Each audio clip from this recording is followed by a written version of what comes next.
오늘 24절에 보면 디두모라 하는 도마는 예수 오셨을 때 함께 있지 아니한지라.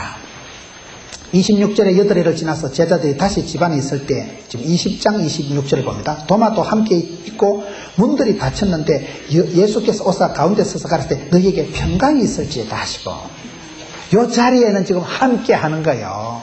비로소 도마가 그때는 함께 하기 때문에 도마도 함께 있고 문들이 닫혔는데 예수님께서 너희에게 평강이 있을지어다. 우리 예수님께서 나타나실 때마다, 부활하신 주님이 나타나실 때마다 항상 하신 말씀은 너희에게 평강이 있을지어다. 우리 하나님의 본심은 재앙이 아니라 평안입니다. 저와 여러분의 영혼이 잘되고 범사가 잘되기를 신이 간절히 구하시는 분이십니다. 범죄하고 실패하고 주님 앞에서 여러분 얼굴 배울 면목이 없는 제자들에게 나타나서 책망부터 하시는 분이 아니고 너희에게 평안이 있을지어다. 평강을 선포하시는 분이 우리 주님이십니다. 우리 주님 우리에게 나타나실 때, 오실 때마다 평안을 선포하시는 분이에요. 27절에 도마에게 이르시되 네 손가락을 이리 내밀어 내 손을 보고 내 손을 내밀어 내 옆구리에 넣어보라. 그리하고 믿음 없는 자가 되지 말고 믿는 자가 되라. 28절에 도마가 대답하여 가로되 나의 주시며 나의 하나님이시니이다. 예수께서 가르치되 너는 나를 본고로 믿느냐, 보지 못하고 믿는 자들은 복되도다. 여러분, 이 말씀에 보면 가장 의심 많은 제자 도마가 어떻게 됩니까? 이와 같은 과정을 거치고 나면 나의 주님, 나의 하나님을 만나게 되는 거예요. 이게 재밌는 거예요. 그전에는 안 믿었다니까. 나 예수님 못 믿어요. 내가 만져보기 전에 못 믿어요.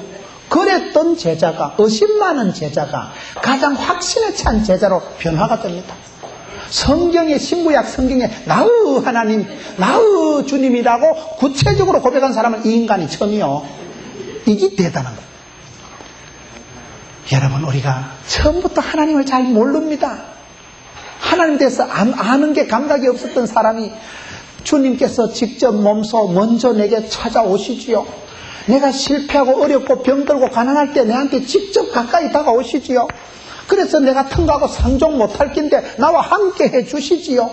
그러다 보니까 나도 주님 닮아가는 거요. 주인이 주님 아니겠어요. 주님 닮아가는 거요. 그러다 보니까 주님 나를 사랑하시는구나. 내 인생 독특한 과정 속에서 독특한 코스를 거치면서 나의 주님, 나의 하나님을 만나게 된 거예요. 여러분, 그래서 사람이요 좀 의심이 있고 뒤숭을 떨어도 괜찮아. 제가 보니까 저는 신학을 하면서 감사한 게 그겁니다. 옛날에는 나는 성질이 왜 이럴까, 저는 좀 문제가 많은 인간이라 목회자가 되기에 너무나 부적격한 사람이에요. 성경을 봐도 그냥 여러분 믿으면 될 텐데 안 믿어져. 왜 이렇게 기록해놨을까? 나 예수님 제자 선발에 불만이 많은 사람이야. 이런 또라이 같은 것들을 불러가지고 허물 많은 제자, 의심 많은 제자, 이런 것들한테 말라고 나타나셔. 좀 똑똑하고 총기 있고 실수 없는 제자들을 스카우트 해가지고 좀 슈퍼 엘리트 선발 모델 하듯이 신체 검사도 좀 하고 사이즈 대리 보고 키 작은 것들 좀 빼고 대가리 안 들어가는 것들 좀 빼지 말라고 이런 것들을 만나가지고. 나 불만이 많은 사람이요. 그런데 성경을 다시 한번 쳐다보니까요, 이게 축복이다 이 말이에요. 이렇게 안 하셨으면 내까짓 게 어떻게 주의 종이 되겠어요. 내까짓 게 내 같은 게 아예 예선 서류 탈락할 인간이라. 여러분, 저는 의심이 많아. 성경을 읽어도 그냥 못 넘어가. 왜 해필 이게 뭐 함께가 뭐요 이게? 단어를 봐도요 그냥 왜 먼저 나타나신다는 단어가 나오냐 이 말이에요. 단어를 봐도 의심을 하고 자꾸 여러분 한 번 더 사전을 찾아보고 주석을 찾아보고 그러다 보니까 남들이 못 보는 게 보이고 남들이 이해 못하는 게 이해가 되고 확신이 오더라고. 확신이요. 의심 많은 사람이 확신이 옵니다. 이 도마가 나의 주님을 만나고 난 뒤에 인도까지 내려가서 죽창에 찔려서 순교를 당할 만큼 순교자의 반열에 올라갑니다. 흔들리지 않는 사람이 되고 마는 거예요. 왜요? 나의 주님을 만났거든. 남의 주님 신경 쓰지 마세요. 남들 축복받고 영광받고 니는 짜부러지 뭔 소용이 있어요. 성경을 보면 믿음의 사람의 축복은요, 하나님은 너무나 세밀하시고 하나님은요 돔에도 잘하시지만 소매도 잘하신다니까요. 합심해서 하는 기도도 들으시지만 어느 한 사람이든 너무나 1대1로 특별하게 개인적으로 찾아오셔서 내 사랑하는 아들아, 내가 네 문제를 안다. 내 기도, 내 소원, 내 집안의 형편을 주님이 정확하게 아시고 나한테 맞추어서 복을 주시는 거예요. 제가 자주 말씀드리지만은 우리 하나님은 어떤 하나님인 줄 아세요? 덮어놓고 복을 주네요. 자, 일괄적으로 1억씩 받아가라. 일괄적으로 그렇게 도매로 우리를 다루시지 않더라고요. 내가 지금 필요한 게, 내가 물이 필요하면 물을 주신 하나님이에요. 물이 필요할 때 물을 주셔야 되지. 물이 필요한데 지금 딱딱한 빵을 한 빨대기 줘보세요. 내켜 죽어요. 사람이 병이 걸려서 죽는 게 아니에요. 사람이요, 아파서 죽는 게 아니에요. 좋은 의사 선생님 만나고 내 몸에, 내 병에 맞는 약을 만나면 삽니다. 저는 저희 교회, 제가 귀를 오랫동안 아팠던 사람, 저희 교회에 좋은 이비인후과 원장님이 오셨어요. 그 원장님을 만나면서 수십 년 동안 앓던 귀가 깨끗하게 났더라고요. 그래서 깨달으면, 사람은 아파서 죽는 게 아니구나. 좋은 의사 선생님, 의사 선생님이 많다니까요. 일반외과, 흉부외과, 신경외과, 산부인과, 소아과, 내과만 해도 얼마나 복잡하다고. 내과가 여러분, 내과도 여러분, 내과 박사라고 내 몸을 다 아는 게 아니에요. 내과 중에도 심장내과, 혈압내과, 콩팥, 신장내과, 큰 밥통 내과, 작은 밥통 내과, 소화기내과, 내과만 해도 복잡해. 내가 어디가 아플 때 콩팥이 안 좋으면 신장내과 좋은 선생님을 만나면 돼요. 갑상선내과, 갑상선이 안 좋을 때 그거를 잘 다루는 선생님 만나면 돼요. 좋은 선생님 만나면 내 병을 알거든. 김집사요, 밥은 요렇게 먹고 약을 만나니까 살더라고. 나의 하나님이 그런 분, 나의 하나님. 아무 때나 아이고 그냥 조심해라, 단디해라, 열심히 해라, 그래 하시는 분이 아니라니까요. 뭘 조심할 줄 알아야죠. 나한테 딱 맞춰 라면은 먹고 국수치는 먹지 말고 내 체질을 알고 체질에 맞춰주신 하나님이 나의 하나님이시라니까. 의심 많았기 때문에 의심하고 깝치고 두드려보고 그러다 보니까 진짜 배기로 만난다 이 말이야. 그래서 예수 믿으면 감사한 게 하나님은 나의 기질을 아시고 나의 체질을 아시고 기질대로 체질대로 의심 많은 놈은 확신한 제자로 만들어주고 허물 많은 놈은 그냥 두루두루 걸쳐서 쓰임받는 제자를 만들어버리는 거예요. 그러니까 베드로도 소망이 있고 디두모라는 도마도 소망이 있고. 저는 예수 믿고 성경을 들여다볼수록 얼마나 감사한지 몰라요. 내 같은 또라이, 내 같은 문제아에게도 주님이 오셔서 함께 해주시지 손잡고 댕기시질 않는가. 아무리 내가 도망을 쳐도 주님은 피할 수가 없어. 주님하고 숨바꼭질 좀 하지 마세요. 배 밑창에 기들어가 보세요. 추적 60분 끝까지 따라오십니다. 어떤 분이 성경공을 할 때 제자를 하는데 아니 하나님 징그럽대. 하나님은 추적 60분 하시는 PD 하나님이시죠. 아무리 도망을 쳐도 거기 오시고 배 밑창에 기들어가도 나오시고 찾아오시고. 여러분, 그 요나가 아무리 도망가봐 지가 어디를 도망가 어디를 다 주님 손 안에서 벗어날 수 없는 거예요. 그래서 주님하고는요 숨바꼭질 하지 마세요. 그냥 자수해서 광명 찾으세요. 주여 내가 여기 있나이다. 이게 빨라요.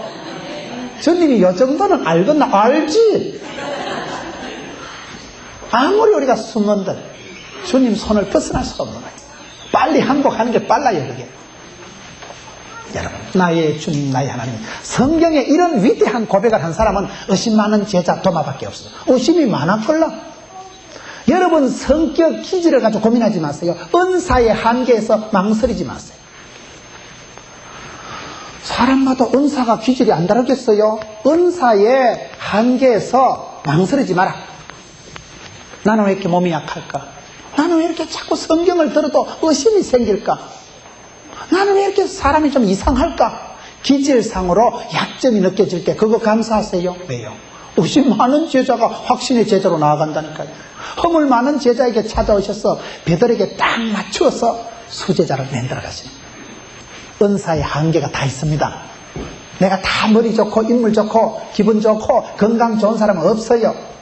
그럴 때 안 좋아도 그게 하나님은 약점을 강점으로 쓰신다니까요. 예수를 믿으면 내 애물단지 같은 게 변화가 되니까 보물단지가 되더라고요.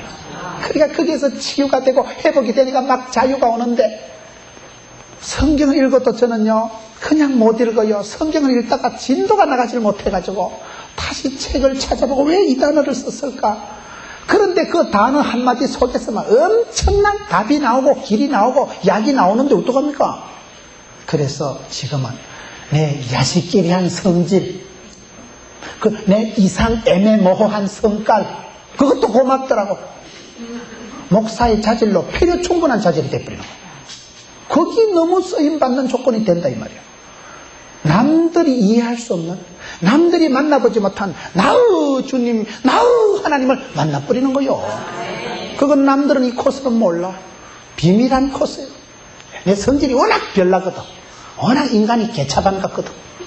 다른 사람하고는 비교할 수 없는 희한, 야릇, 독특한 사람이거든. 그게 나는 싫었어요. 나는 왜 이렇게 성질이 이럴까?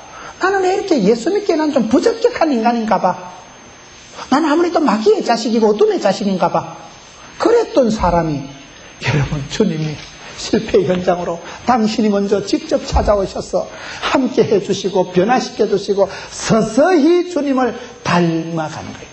나는 실컷 헤매고 있는데도, 헤매는 과정, 의심 많은 과정에서도 나도 모르게 주님을 닮아가잖아요. 그러면 되는 거요. 처음부터 미천이 좋아서 되는 게 아니라니까요. 주님 우리를 고쳐서 치유해서 쓰시는데, 여러분 실패자라도 상관없어요. 가장 의심 많은 자가 가장 확신, 가장 여러분 신앙의 독특한 고백을 남기는 거예요. 나의 주님, 나의 하나님이십니다. 그러면 됐지. 내 아버지, 내 하나님이신데, 나의 문제를 아시고 내 문제를 책임져 주시고 내게 맞춰서 복을 주신 하나님이신데. 그렇기 때문에 우리가 여러분 어떻게 살아가느냐. 하나님은 나를 갈아치우는 하나님이 아니고 나를 바꾸어서 변화시켜 주시는 하나님이신데, 이 의심 많은 제자 도마가 나의 주님, 나의 하나님을 고백하고는 변화가 되어서 인도까지 내려가는데, 주님이 나와 함께 하시면 세월이 지나면요, 나도 주님과 함께 하고 싶은 거예요. 선교 현장으로 나가게 되는 거예요. 인도까지 내려갔다니까요. 이 실패 현장이 있듯이 이때쯤 되면요, 나의 하나님이 되면 이때는 선교 현장으로 나가게 됩니다. 저는 현장이라는 단어를 제일 좋아해요. 현장. 주님을 만난 그곳, 추억의 동산 있어요. 내가 제일 힘들 때 그때 주님이 나타나시더라고요. 그 선교 현장이 사람을 바꾸더라고요. 선교 현장. 현장에는 뭡니까? 여는 실력이 드러나는 거, 실력이. 현장에서는 어리비리하면 안 됩니다. 영적인 마지막 전투 현장, 야전 사령부인데요. 마귀하고 바로 붙어버리는데, 선교 현장에 기적이 막 나타나요. 왜요? 거기에서 어리버리할 수가 없는 거예요. 그런 현장 경험, 현장 능력이 강해지는 게 중요합니다. 오늘 성도들이 현장을 유지해야 돼, 현장. 그래서 제자는 누가 제자가 되느냐? 좋은 제자는 결론적으로 어떤 사람이 되느냐? 5번째. 저는 성경을 마가복음을 읽다가 깨달은 게 하나 있어요. 예수님께서 예루살렘에 입성하실 때 제자들에게 나귀 새끼를 끌고 오라고 합니다. 남의 집에 있는 나귀를 주인 허락도 없이 왜 끌고 와요? 그런데 예수님 그때 하시는 말씀이요, 나귀를 끌고 오라고 하실 때 제자들이 주인이 뭐라고 하면 어떡할까요? 예수님이 뭐라 했어요? 주가 쓰시겠다. 써자가 이게 맞아요? 네? 써자가 이건지저건 잠깐이네. 주가 쓰시겠다. 저는 여기에서 엄청난 답을 얻은 거예요. 내가 왜 목회자가 되고 내가 왜 이 자리에 있는가? 똑똑해서 잘나서가 아니옵시다.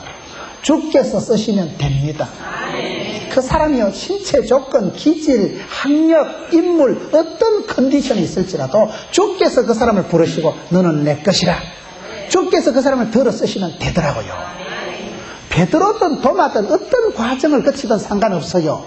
주께서 그 사람을 들어 쓰시면 됩니다. 실패의 현장으로 오셔서 가장 실패하고 가장 의심 많은 제자를 주께서 포기하지 않고 들어 쓰시니까 기어이 제자 완결편이 되어간다 이 말이에요. 오늘 요한복음 21장 사복음서 마지막 장에 주께서 이 제자들을 포기하지 않고 끝까지 지금 붙들고 있는 모습을 얘기하고 있는 거예요. 우리가 여러분 주님 앞에 소망이 있는 것은 주께서 쓰시기 때문에 마가복음 11장 3절에 이 말씀이 나와요. 주께서 쓰시겠다 해라. 마가복음 11장 3절. 주께서 쓰시기만 하면 그 사람은 문제가 없다. 쓰임 받을 때가 아름답습니다. 쓰임 받는 자가 사명자입니다. 사명자는 수명자입니다. 여러분, 무슨 얘기를 하고 싶은가 하면요, 설교를 안 한다고 되는 게 아니에요. 예수 믿는 사람은 일을 중단하고 쉰다고 되는 게 아닙니다. 많이 주무신다고 스트레스가 풀리는 게 아니에요. 주께서 쓰실 때는 쓰임 받는 게 아름답습니다. 불꽃같이 쓰임 받아야 돼. 나는 늙어서 병들어서 죽는 게 아니고 주의 일을 실컷 하다가 따라서 죽어버린다. 그게 아름답습니다. 열심히 쓰임 받을 동안에는요, 병도 안 와. 죽을 수가 없어요. 이건. 그 사명 다하기까지 못 죽는다니까요. 주님께서 사명이 있는 사람은 포기하지 않고 끝까지 실패 현장으로 찾아오셔서 기어이 들어 쓰십니다. 사람은 포기하고 변절하고 계약을 파기하지만은 우리 주님의 언약은 파기가 안 돼. 주님은 언약의 주님, 약속의 주님, 생명의 주님. 주님과 우리는 손을 잡을 때 이렇게 잡는 게 아니고, 이렇게 잡으면 손 떨어지면 그만이고 이렇게 잡는다 그러죠. 나는 손을 놔도 주님은 나를 꽉 잡고 계신 거예요. 주님이 나를 꽉 잡기 때문에 내가 아무리 손을 놔도 놓은 게 아니라니까요. 주님은 포기하지 않고 나를 기어이 들어서 쓰시는 하나님. 쓰임 받을 때가 아름답다니까요. 제가 언제 제일 멋있겠어요? 포마드 바르고 화장하고 나왔을 때가 멋있는 게 설교할 때가 제일 멋있는 거예요. 여러분, 그러기 때문에 우리 주님께서 여러분들을 사랑하실 때 끝날까지 사랑하시고, 주를 사랑하는 자는 결코 포기하지 않고, 우리 하나님께서 여러분을 붙드시고 여러분 집구석에 처지를 하시고, 하나님께서 함께 하실 때는 변화와 치유와 회복이 돼가지고 겁나게 쓰임받고, 성경 말씀을 가지고 여러분 폭포와 같이 말씀을 퍼부을 때가 멋있지. 제가 대체적으로 설교를 보면요, 기독교 TV에 설교 나온 거 보면 월요일 날은 좀 조용해요. 발동이 안 걸려가지고. 월요일 날 처음에 시작할 때 설교가 조금 내숭을 떨고 조심조심해서 설교를 하니까 좀 불이 안 붙어. 근데 화요일 좀 끝날 때쯤 되면 후반전에 가면 불이 붙어가지고 달라지더라고요. 사람들이 그래요. 김 목사님 설교를 그래 해가지고 어쩌려고 그래요. 그걸 몰랐어. 그래, 몰랐어. 설교 안 하고 집에 앉아있으면요, 스트레스가 풀리네요. 더 열받아요. 속이 부글부글해요. 그런데 막 설교를 그냥 겁나게 하고 한 2시간을 실컷 하고 나면 내려가면 얼굴이 뻘떡거리게 해가지고 소주 한 잔 먹은들 그만큼 얼굴이 빨갛나. 성령 충만해서 새술에 취해가지고요, 가슴이 벌렁벌렁해. 설교 마치고 내려가면 속옷이 촉촉하게 젖어가지고 지금 막 땀이 나가지고 몸이 그냥 엔돌핀이 팽팽 돌아간다니까요. 한 개도 안 피곤해. 성령 충만하면요, 1인 5역을 해도 척척 해냅니다. 성령 충만하면 역할이 달라지고 역량이 달라져. 뭐 자꾸 이러던 사람이 할렐루야, 감당치 못할 시험은 없고 피할 때를 주실 줄로 믿습니다. 지혜를 주시고 청명을 주시니까 이것도 감당할 줄로 믿습니다. 막 뚫고 나가는 거예요. 그냥 막 치고 나가는 거예요. 성령 충만 받은 사람은요, 일이 많아도 안 피곤해요. 주께서 쓰시고 또 하는데, 주께서 쓰실 동안에는 건강도 물질도 다 커버해 주십니다. 쓰임받는 제자가 돼야 됩니다. 버림받는 제자가 되지 마세요. 쓰임받는 제자가 되세요. 주님 손에 꽉 잡힌 제자. 너는 내 것이라. 내가 너와 함께한다. 내가 너를 이곳에 파송했다. 쓰임받을 동안에는 아플 수도 없기 때문에 주님 손에 확 잡혀가지고 주님 그냥 그의 뒷덜미를 잡고 그냥 질질 끌고 다니는 게 느껴지는 사람. 야, 저 사람은 하나님 싸고 돈다. 주께서 쓰실 동안에는 아무 문제가 없더라고요. 주님이 이가봇 하시고 영광을 거두어 가시고, 주님 떠나시면 그건 버린 자식이에요. 그래서 주께서 쓰실 동안은 된다. 그런데 주님께서 이 사람들을 어떻게 변화시켜 가십니까? 오늘 말씀에 재밌는 표현이 12절을 보세요. 예수께서 가라사대 와서 조방을 먹으라 하시니 제자들이 주신 줄 아는 거로 당신 누구냐 감히 묻는 자가 없더라. 예수께서 가셔서 떡을 가져다가 저에게 주시고 생선도 그와 같이 하시더라. 주님은 어떻게 쓰시는가? 주님이 사람을 쓰실 때 먼저요, 먹이시는 주님이십니다. 먹이시는 주님. 예수님께서 실패한 베드로에게 했어. 베드로야, 이리 와봐라. 네 아나 모르나? 다시 한번 얘기해봐라. 자식이 말이야. 주님께서 그렇게 말씀하시지 않고 실패한 베드로, 의심 많은 도마에게 오셔서 주님께서 하신 일은요, 와서 조반을 먹어라. 생선도 먹어라. 이게 보통 수준 높은 교육이 아닙니다. 여러분 열왕기상에 보면 실패한 엘리야, 의심 많은 엘리야, 영적인 디프레션에 빠져가지고 로뎀나무 밑에서 하나님요 차라리 날 지기삐서 내 뭔사요. 가서나 이세벨 전화 한 통화 받고 그냥 까무러치가지고 남자가 쪼다같이. 엘리야가 불의 종이요, 선지자 중에 선지자인 엘리야가 사람이 그런 거요. 여러분 천하장사가 없어요. 여기 누구 어느 장로님 권사님도요 천하장사가 없어요. 시험 들 때는 한 방에 나가 떨어지는 거예요. 전화 한 통화 받고 그냥 우울증 환자 돼버려요. 별거 아니에요. 사람이 보면요. 그런 위대한 주의 종 엘리야도 그까짓 그 이세벨 말 한마디 듣고 뭘 그리 죽으려고 작정을 해요. 너무나 이상하지만 야고보서에 보면 엘리야는 우리와 성정이 같은 사람이었대요. 하나님은 우리의 성정을 어떻게 다루십니까? 우리의 성격과 우리의 정서를 어떻게 다루시냐? 먼저 먹이신다니까요. 실패한 엘리야에게 하나님께서 나타나셔서 엘리야를 치유 회복할 때도 코스가 요한복음 21장에 베드로를 고치는 거하고 똑같아. 엘리야에게 오셔서 엘리야야, 네가 불의 종 맞냐?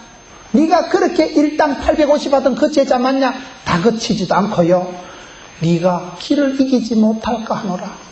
떡을 주시고 물을 주십니다. 엘리야를 하나님께서 고치실 때도 떡과 물을 주시는 거예요.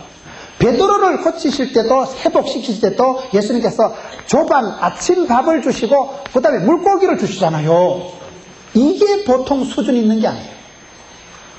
사람이요, 여러분 집에 가셔서도 부부간에 싸움을 할 때 남편이 좀 의심스럽다. 이리 봐라, 앉아봐라, 얘기 좀 하자, 이러면 큰일 나요. 먼저요 밥을 먹여요. 퇴근하거나 밥을 배 터지게 먹이고 마음복에 거는 하나님, 배를 채워놓고 그때 얘기해요. 배고플 때 얘기하다 맞아 죽어요. 이 밥상 공동체가 중요해요. 밥상 공동체. 예수님께서 제자들을 함께 데리고 다니까 하여튼 먹이시는 분이라니까요. 여러분 요한복음 21장을 열왕기상 17장, 18장, 19장에 가서 그 엘리야를 고치시는 게 19장에 나오는데요. 하나님께서 실패한 엘리야를 고치실 때 천사를 보내서 어루만지십니다. 마사지를 해주신다니까. 어깨 근육 풀어라. 눈가리 힘 좀 빼라. 천사를 보내가지고 어깨 근육을 만져주시고 근육 좀 풀어라. 와 그래 긴장하노. 어루만져주셔. 마사지를 해주시더라고.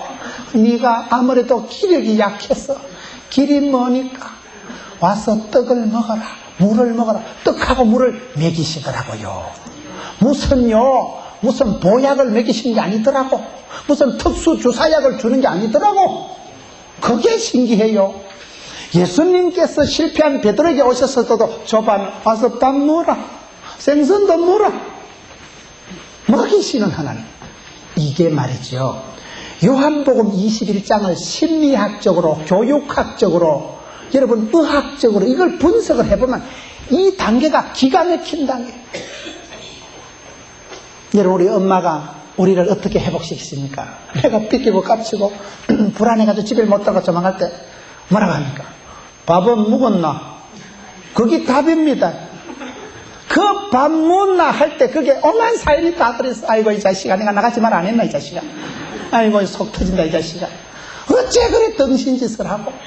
그런 말을 안 하시고 아버지는요, 밥은 먹었나? 그 말에 다 들어있는 거예요. 용서와 사랑을 깔고 들어가는 거예요. 기본 체력을 돋가가지고 쓰신다니까. 기본 체력을 업시켜가지고 쓰시려고. 밥은 먹었나? 조반을 먹어라. 내 같으면 야 이 자식아, 밥이 아깝다 이 자식아. 3년을 키워놔도 엉뚱한 짓이나 하고 배반하고 도망이나 간 주제에 너는 밥 먹지 마. 나 같으면 베드로는 갈아치우겠어. 의심만 한다면 너는 먹지 마라 이 자식아. 아까워 그런 자식들한테는. 미운 놈 떡 하나 더 준다고요. 우리 주님은 실패한 제자들에게 오실 때 차별 없이 먹이시는 거예요. 일단 저는 이 말씀이 여러분들 지금 이 수준을 이해를 하시는지 모르겠어요. 지금 이 수준 높은 강의가 여기서 이제 밥을 먹이실 때 이건요 거의 지금 회복이 다 된 거예요. 밥 먹고 나면 다 끝나는 거예요. 밥은 먹어, 조반을 먹어라. 생선도 먹어라. 아주 반찬까지 곁들여서 먹이시면 합니다. 어쩌면 엘리야를 고칠 때도 똑같냐 이 말이에요. 여러분, 정신적인 스트레스가 있을 때 우리 주님은요 아주 이걸 쉽게 현실적으로 치유해 주신 하나님입니다. 우리 주님은 영육간에 모시는 분이에요. 머리가 골이 빠개질 것 같을 때 우리 주님은요 밥부터 먹입니다. 밥부터. 나 마음이 상심이 돼가지고 자살하고 싶은데, 마음이 낙담이 돼가지고 죽고 싶은데, 그럴 때 우리 주님께서는 오셔서 밥을 먹이시면서 밥 한 숟가락, 주님 구워놓은 생선을 먹으면서 주님 사랑이 느껴지는 거예요. 필이 옵니다. 우리 주님 그렇게 우리를 고쳐가시는 거예요. 얼마나 자상하셔요. 책망하고 다그치기 시작하면 어떻게 그 고개 들고 있겠어요? 밥이 넘어가겠어요? 한 말씀도 안 하시고 먹여놓고 그 다음에는 시몬아 네가 나를 사랑하느냐? 사랑은 다음에 얘기하시는 거예요. 집에 가서 좀 그래해요. 아를 밥을 먼저 먹여요. 네가 그걸 공부라고 하냐? 가출합니다.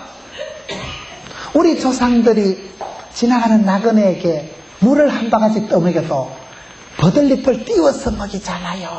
숨 좀 쉬가면서 먹어라. 그래 그거보다 물 먹다 얹히면 죽는다. 우리 조상들이 지혜로운 사람. 물을 한 바가지 주어도 가자. 버들잎 띄어가지고 후후 불어가면서 숨 쉬가면서 덜숨 날숨을 해가면서 먹어라. 얼마나 자상하고 얼마나 지혜롭고. 우리 주님께서 실패한 베드로를 고쳐가실 때 지치고 줄인 현장에 찾아오시는데 먼저 먹이시는 주님. 이런 일을 통하여서 우리 주님께서 영육간에 회복해 주시는 거예요. 전인 치유를 해가시는 거예요. 먹어야 힘이 나지. 먹어야. 원래요 먹은 사람 거요. 먹은 놈은 말이 없다니까요. 먹은 사람이 중요한 거예요. 옛날에 선거할 때 꼬무신 막걸리 한 사발 먹으면 꼭 찍잖아 사람들이. 그게 문제다. 먹은 사람은 말이 없는 거예요. 우리 주님은 제자들에게 떡과 물을 조반을 생선을 먹이시면서 영육간에 회복해 주시는 거예요. 잘 먹이시는 줄. 밥상 공동체 줄. 그래서 이제 제자들이 만들어지는데 7번째. 제자들도 종류가 달라. 종류가 달라요. 오늘 말씀해 보면요 제자들이 3종류가 나옵니다. 오늘 말씀 중에 특별히 살펴볼 제자가 누구냐. 7절에 보세요. 예수의 사랑하시는 그 제자가 베드로에게 이르시되 주시라 하니 시몬 베드로가 벗고 있다가 주라 하는 말을 듣고 겉옷을 두른 후에 바다로 뛰어내리더라. 제자 중에 첫 번째 제자는 사랑하는 제자. 사랑하는 제자 누구예요? 아까 말씀하신 요한이에요. 아유, 집사님이 보통 영안이 밝은 게 아니야. 어떻게 요한이 그래? 저는 요한이 위대하다고 생각하는 사람 몇이 못 봤어요. 신약 성경 위대한 사람은 보통 베드로 아니면 바울을 얘기하는데, 아이고, 요한이 대단하시다는 거예요. 예수님 제자들 12 중에 지금 요한을 한번 살펴보자면, 요한은 누굽니까? 사랑하는 제자, 사랑하는 제자. 아까도 말씀드렸지만, 요한은 우레의 아들입니다. 성품이 안 좋았어요. 시끄러운 사람이에요. 우레, 천둥, 번개 까먹은 사람인데, 우레가 치면 여러분 밤에 번개가 번쩍거리고 천둥이 꽝꽝 하면 기분 좋겠어요. 강아지도 놀래가지고 잠을 못 자요. 그런 우레의 아들 주제에 차이가 뭡니까? 주님을 사랑받고 나니까 항상 사랑하는 제자, 주님께 안겨 있었고 주님께 기대해 있었던 제자니까 이 제자가 다른 사람은 아무도 모르는데 7절에 예수의 사랑하시는 그 제자가 베드로에게 이르되 예수님이시되 주님을 알아보시는 거예요. 이것이 중요합니다. 사랑받은 제자가 예수님을 알아보는 거예요. 예수님을 알아본 사람은 요한밖에 없어요. 여러분, 우리가 주님의 사랑받는 게 그렇게 중요한 거예요. 사랑하면 보입니다. 사랑하면 들립니다. 사랑하는 사람은 달라요. 많은 제자들이 있었지만 왜 해필 사랑하는 그 제자만 예수님을 알아보냐 이 말이에요. 저희 집에 아기가 2명인데요. 아기들 어릴 때 키울 때 재밌는 현상이 애들 2층 침대에 이렇게 키웠어요. 어릴 때. 지금은 애들이 다 컸습니다만. 그런데 아들이 침대에서 꿍 떨어지면요 집사람이 알아들어. 집사람은 아들을 좋아하고 저는 딸을 좋아하거든요. 저는 딸을 좋아하는 게 아니고 우리 딸이 별명이 감자 아가씨이기 때문에, 우리 딸이 시집 못 갈 가능성이 농후하기 때문에 저는 우리 딸이 시집 못 가도 유일아 걱정하지 마라. 아빠는 영원히 너의 팬클럽 회장 해줄게. 안 되면 아빠랑 살지 뭐. 저는 우리 딸을 너무 좋아해요. 다른 남자들인데 사랑 못 받을까 싶어서 아빠라도 사랑을 빵실하게 밀어줘야 되지. 그러면 그거 공평한 거 아니겠어요? 감자 아가씨를 사랑하는 건 나는 그건 공평하다고 생각하는 거예요. 우리 아들은 완벽하게 생겼다 이래요. 우리 아들은요 진짜 잘생겼어요. 그러니까 우리 아들은 집사람이 좋아하고 나는 딸을 좋아하는 게 그건 뭐 우리 가정으로 봐서는 상당히 공평하다 생각을 하는데, 사람들은 자꾸 저보고 딸만 얘기한다고, 설교 시간에 아들 현명이도 얘기 좀 하세요, 상처받겠어요 이런다고. 뭘 상처받아, 완벽하게 생겨나가. 그런데 재밌는 현상이에요. 저는 잠을 자면 아주 푹 잡니다. 잠잘 때 질질 끌고 가도 모를 만큼 깊은 잠을 자는 타입인데, 우리 딸이 유일이가 침대에서 떨어지면 쿵 하고 벼락같이 떨어지는 거예요. 자다가 뻘떡 일어나가면 사랑하는 딸이 떨어져 있는 거예요. 그래, 이상하다 여보야, 어째 이런 일이 있노? 아들이 떨어지면 10번 떨어져도 하나도 안 들려나. 딸이 떨어지면 들리니까. 그게 왜 그러냐 그러니까 집사람이 가끔 유명한 말을 한다니까요. 사랑하면 들린대요. 그 집사람 얘기라. 사랑하니까요, 내 사랑하는 딸이 침대에 떨어지면 내 귀에 벼락 치듯이 들리더라고요. 여러분 이해하십니까? 주님을 사랑하는 사람은요, 주님이 보입니다. 사랑하는 제자가 되세요. 사랑받는 제자가 되세요. 사람은 사랑받는 제자, 사랑하는 제자가 돼요. 예수님께서 베드로를 실패의 현장에 찾아오셔서 함께 하시고 회복시키시지만 마지막에 베드로가 얘기하는 것은 네가 나를 사랑하나? 사랑만 물으신다니까요. 결론은 사랑이에요. 사랑하는 제자, 사랑받는 제자에게는 부족하지만 양떼를 맡기시잖아요. 예수님의 모친 마리아를 예수님이 십자가 지실 때 누구에게 맡겼어요? 사랑하는 제자 요한에게 부탁했다니까요. 누가 자기 어머니를 아무나에게 맡기겠어요? 왜요? 사랑받는 제자였거든. 그 제자들이 많았지만 예수님을 알아차린 제자는 요한밖에 없었어. 요한밖에. 사랑하니까 보이고 변화가 나타나고 천국의 비밀을 유일하게 본 사람이 사도 요한입니다. 요한계시록을 기록했잖아요. 제자들 중에 가장 끝까지 남아서 이 귀한 사역을 마무리한 사람이 요한입니다. 묵시록을 기록한 사람이, 계시록을 기록한 사람이 요한이잖아요. 왜요? 사랑받았거든. 주님 사랑받으면요 건강해지고요, 사랑할 때 나오는 엔돌핀이 천년 진통제라니까. 사랑이 묘약이니까요.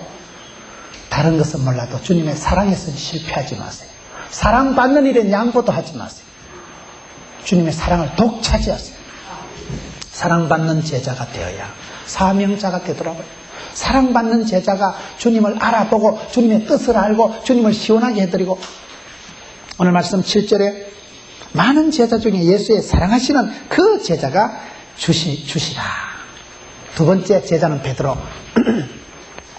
베드로는 지금 어떻게 나옵니까? 7절에 시몬 베드로가 벗고 있다가 주라 하는 말을 듣고 겉옷을 드러내 바다에 뛰어내리더라. 많은 제자 중에 바다에 뛰어내린 제자는 베드로밖에 없습니다. 이 성질이 좀 문제가 있어, 확실히 베드로는. 세 번째, 여러분 베드로는 뛰어내리고 요한은 예수님을 알아보고 하는데 8절에 보면 다른 제자들은 육지에서 상거가 불과 한 50간쯤 되므로 작은 배를 타고 고기 든 그물을 끌고 왔어. 다른 제자들은 어떻게 합니까? 다른 제자들은 계산을 합니다. 상거가 얼마 안 되지 않냐? 그러니까 작은 배를 타고 자연스럽게 가는 거예요. 차이가 뭡니까? 사랑하는 그 제자 요한은 예수님을 알아보는 유일한 사람이 되었고, 예수님께서 특별히 그를 중임하셔서 모친을 맡기고 요한계시록을 기록하게 하고 가장 오랫동안 남아서 귀한 사역을 마무리한 사람이 요한입니다. 성경을 5권이나 기록한 사람이 요한입니다. 바다에 뛰어든 건 베드로밖에 없어 하였다. 어쨌거나 간에 그래가지고 물리를 걸어본 사람도 야밖에 없다니까요. 이 바다에 뛰어든다, 아주 바다에 풍덩 뛰어든다, 이걸 우리가 헌신이라고 하는 거예요. 헌신 알아요? 몸을 던진다 이 말이에요. 주님은 이런 제자를 쓰십니다. 이 다른 제자들은 절대 안 뛰어들었어. 이런 다른 제자들은요 은혜도 없고 시험도 없고 그리고 아무 일도 없었다, 이런 제자들이에요. 이게 나쁜 사람이에요, 이게 나쁜 사람. 오늘 많은 사람들이 그렇게 살아갑니다. 말랐고 뛰어드는데 말랐고, 어떻다고 살랑살랑 가면 되는데, 무식하고로, 무모하고로. 그런데요, 왜 예수님께서 베드로를 수제자로 쓰느냐, 이런 기질이 있기 때문에 예수님께서 좋아하시는 거예요. 그냥 주님이라는 말을 듣고 나면 실패한 주제에 부인하고 저주하고 도망친 게 어저께인데, 사람이 양심이 있어야지. 양심도 체면도 없이 그냥 우악이 걸치고 천벙 뛰어든다니까요. 헌신, 몸을 던지는 사람을 주께서 기뻐하십니다. 그런 제자를 주님이 수제자로 만들어 가시는지, 베드로가 수제자가 되는 최고의 조건은 이겁니다. 오늘 교회 일도 그렇습니다. 몸을 던지는 사람을 주님이 쓰셔요. 지금 뭐 다른 제자들은 육지에서 산 거가 불과 한 50간쯤 되잖냐, 작은 배를 타고 고기든 그물을 끌고 가면 되잖냐. 자연스럽게 다른 제자들은 계산합니다. 계산. 산 거가 50칸쯤 되니까 계산하고 무리 없이 순탄하게, 문제도 없고 시험도 없고 축복도 없고 영광도 없고 그렇게 살아가는 거예요. 어떤 제자가 되어야 되겠어요? 누가 주님이 쓰시는 제자일까요? 계산 빠꼼하게 해가지고 조금도 손해 안 보고 조금도 체면 안 상하고, 그런 제자는 제대로 쓰임받지 못합니다. 그냥 다른 제자, 사이드한 제자에 불과합니다. 사람이 저지름의 법칙이라고 했어요. 일을 저질러 놓고 봐야 돼. 그게 믿음입니다. 여러분, 마가복음 2장에 중풍병자를 고칠 때 네 사람에서 지붕을 떴잖아요. 지금 제가 설교되는 거 지붕 뜯어보세요. 난리 나지.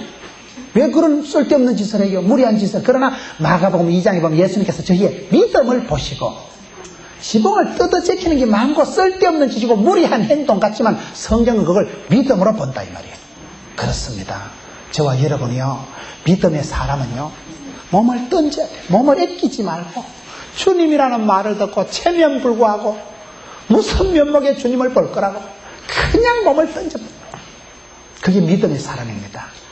예수님이 제자들을 선발할 때 막 불러 제키는 것 같지만은, 왜 베드로 같은 그런 무식한 사람을 불러요? 토플 시험을 좀 치고 신체 검사도 좀 하고 상당히 좀 조건을 따져서 5대양 6대주에 골고루 한 명씩 스카우트하면 얼마나 좋겠어요. 왜 베드로를 불러 제킵니까? 성경에 보니까 베드로를 부르실 때 거물을 버려두고 주님을 따라갔어요. 저 같은 사람 지금 주님 오셔서 누누나 가자 이러면 언지에 한 일주일만 말미를 주셔요. 집에 가서 인사 좀 하고 보따리 좀 챙겨서 은행 정리 좀 하고, 우리는 그렇게 살아가려고 하는 사람들이 대다수 아니겠어요? 베드로는 배와 거물을 버려두고, 그 누가복음 성경에 보니까 모든 것을 버려두고 주님을 따라갑니다. 오늘 많은 사람들은 모든 것을 붙잡고 있는 거예요. 모든 것을 버려두고 몸을 던지는 사람 베드로를 수제자로 쓰십니다. 제자가 종류가 많아요. 저와 여러분도 이 중에 하나가 될 것입니다. 그저 계산 빠꼼하게 해서 조금도 손해보지 않고 조금도 요거도 먹지 않고 무리 없이 탈 없이 살아가면 은혜도 없고 시험도 없고 그리고 아무 일도 없었다 이렇게 살아갈 겁니다. 그런 제자가 되지 마세요. 믿음의 사람은 바닥에 몸을 떠져 주님 계신 거고 주님 나를 부르시는 거고 주님이 오시니까 주님이라는 말을 듣고 그냥 몸을 던져버려요. 그런 헌신하는 사람을 통해서 하나님은 역사를 이루어 가십니다. 몸을 던지는 사람이 되어야 돼요. 사랑하는 그 제자, 사랑받고 나면 사람이 다 변하는 거예요. 우리 주님께서 마지막에 시몬아 네가 나를 사랑하느냐, 그리고 사랑을 말씀하시잖아요. 저지름의 법칙이라고. 많은 경우가 그렇습니다. 내가 계산 잘하는 게 그게 믿음 좋은 게 아니라니까요. 계산 잘한다고 믿음 좋은 게, 여러분 12정탐꾼이 보고할 때 10정탐꾼이 나쁜 사람이 아닙니다. 너무나 과학적이고 합리적이고 계산적이고 아주 대단히 상식적인 보고를 한 사람이 10정탐꾼입니다. 가나안 족속은 철제 무기를 가지고 있었고 네피림 아낙 족속은 키가 컸었고 장대 같은 거인 족속이었고 먹는 게 달랐고, 전술 전략상으로 봐도 가나안 족속은 강하고 이스라엘 백성들은 메뚜기 같은 존재가 맞습니다. 그러나 그 사람들은 사실대로 과학적으로 합리적으로 상식적으로 보고했기 때문에 믿음이 없었던 거예요. 갈렙과 여호수아는 그 상식을 넘어서서 하나님이 주신 약속의 말씀을 듣고 주님이 함께 하시면 이길 줄로 믿습니다. 이기리라, 건너가자, 능히 이기리라. 저것들은 우리의 밥이다. 똑같은 상황을 놓고도 아예 메뚜기 하지 않고 6알 밥풀떼기 했다니까요. 차이가 그것입니다. 베드로가 그렇게 몸을 던질 때 하나님이 역사하십니다. 어떤 분은 그럽니다. 부채도 능력이란, 부채도 능력. 저희 교회가 지금 건축을 하고 이제 다 지어가요. 너무 조심하는 거 믿음이 없는 거예요. 너무너무 조심하고 돈 모아가지고 하는 사람, 돈 모아가지고 되는 게 아닙니다. 돈 모아가지고 성전 건축 되는 거 아니에요. 믿음이 쌓이면 성전 건축이 되는 거예요. 저희가 돈 모으다가 어째 됐게요? 돈을 모아놓으니까 사고가 나더라고요. 처음에 건축한 거 모아놓은 거 재정 사고 나서 홀랑 날아간 거예요. 초창기에. 지금도요, 건축 자재가 얼마나 많이 올랐다고요. 지금 예배당 지으면요, 몇 달 전보다 지금 50%가 올라갔습니다. 건축비가. 돈 좀 모아가지고 형편 좋아지걸랑. 형편 좋아지는 것보다 주님 재림하시는 게 빨라요. 형편 좋아져서 되는 거 아닙니다. 베드로와 같이 몸을 던지는 사람을 통해서 하나님 역사를 이루어 가신다니까요. 여러분, 그게 그렇더라고요. 울산에 가면 어떤 목사님이 계신데 그분은 부채도 능력이라, 부채도 능력. 여러분, 대그룹이, 현대그룹이, SK 뭐 이런 데가 부채가 있겠어요, 없겠어요? 능력 있는 큰 회사는, 큰 그룹, 대그룹엔 부채도 많아요. 부채도 능력이라니까요. 저도 목회를 해보고 건축을 해보니까 그렇습니다. 현실에만 머물러 있는 사람은 현실 수준에서 벗어날 수가 없는, 기적을 체험할 수가 없는 거예요. 공주에 가면요, 참 아름다운 교회가 하나 있어요. 그거 가보면요, 중간에 봄당 있고 한쪽에는요 비전 센터, 한쪽에는 드림 센터. 재밌잖아요. 비전과 드림.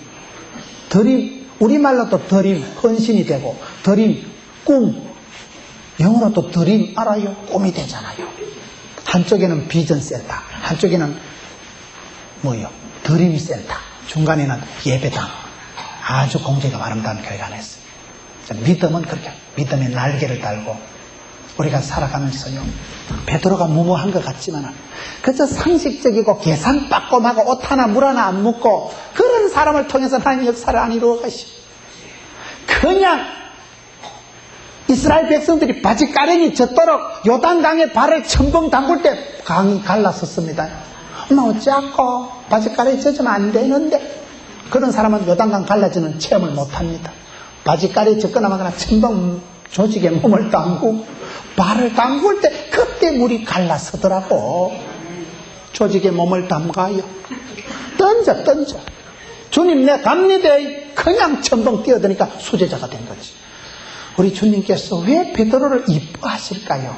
IQ가 좋아서, 인물이 좋아서, 허물이 없어서 베드로가 아닙니다. 오히려 남들 보면 허물스러우니까 뭐 때문에 바다에 뛰어들어? 지성적으로 곱게 나오지. 그 뛰어드는 이것이 남다른 열심, 헌신, 특심. 그냥 주님이 계신다면 몸을 아끼지 않고 뛰어드는 그것을 주님이 이뻐하십니다. 내 머리로 판단해서 신앙생활 하는 게 아니에요. 여러분, 오늘 우리가 이 과정들을 보면 그저 가만히 구경만 하고 듣고도 보고도 반감만 하고 문제도 없고 기적도 없는 그런 제자들이 되지 말고, 여러분, 요한과 같이 예수님을 알아보는 제자, 우리의 아들이었다가 사랑받는 제자가 되고 사랑받는 제자였다가 큰 사역을 감당한, 마지막까지 남아서 예수님 사역을 마무리한 사람이 바로 이 제자다 이 말이에요. 그런 제자를 주님은 들어 쓰십니다. 오늘 이 말씀을 통하여서 여러분, 누가 쓰임받는 제자가 되는가? 누가 제자일까요? 우리 주님께서는 이렇게 자기를 항상 실패한 현장에 있는 사람에게, 세상 포기하고 살 낭망이 없는 사람에게 찾아오시는 분, 자기를 나타내 주십니다. 항상 주님이 주도적으로 하십니다. 내가 똑똑해서 잘나서 예수님 잘 믿는 거 아니에요. 주님이 나를 강건하시고 성령님이 말할 수 없는 탄식 가운데 밀어붙이시는 거예요. 나를 끌고 가신 하나님. 성령님의 역사 중에 가장 위대한 게, 저는요, 성령님은 우리를 견인해 가십니다. 견인해 가십니다. 하나님은 우리를 부르시고 부르신 자를 의롭다 하시고 의로운 자를 영화롭게 하시는데, 성화의 과정이 있는데, 성령님은 내가 마땅히 빌바를 알지 못할게도 성령님은 여러분 친히 간구하시고, 내가 실패하고 어두울 때 있을 때마다 성령님이 오셔서 깨우쳐 주시고 감동해 주시고 질질 끌고 가. 견인 알아요? 견인? 차가 퍼졌을 때, 차가 고속도로에 퍼져 있어봐서 얼마나 답답했어요. 레카차가 와서 끌고 가요.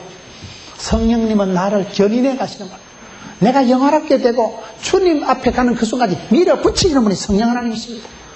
항상 주님이 주도적으로 나타나시고 나를 고쳐가시고 실패하고 어려울 때도 오셔서 함께 하시면서 결국은 주범 닮은 것이 되어버려요. 주님 닮은 그런 아름다운 정원이 주인의 그걸 나타내듯이 베드로가 잘나고 요한이 도마가 잘난 건 아니에요. 뜻이 많은 제자 도마, 우레의 아들 요한, 허물 많은 베드로를 기어이 먹이시고 가르치시고 만져주셔서 좋은 제자, 사랑하는 제자, 내 양을 먹이라, 양떼를 맡기고 마는 그런 제자, 쏘임받는 제자가 되어가잖아요. 이와 같은 과정 속에 저와 여러분이 있습니다. 요한복음 21장은 신학적으로, 심리학적으로, 교육학적으로, 상담학적으로, 치유의학적으로 해석했을 때 독특한 코스가 있는 거예요. 이걸 지금 제가 쉽게 얘기했지만 이걸 심리학적으로, 상담학적으로, 치유학적으로 해석을 하면 굉장한 진리가 있다니까요. 이 속에 여러분들이 다 관련이 되어 있어요.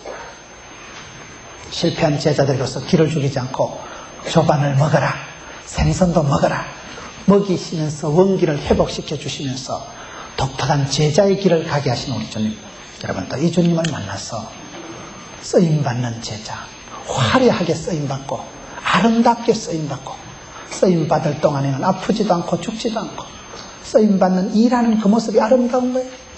주님 앞에 불꽃같이 쓰임받고 놀랍게 쓰임받고, 여러분들이 믿음으로 발자국을 내디딜 때마다 새로운 역사가 펼쳐지고 여러분들의 손길을 통해서 비전이 이루어지고 주님의 역사가 나타나는 우리 성도들 되시기를 축원합니다.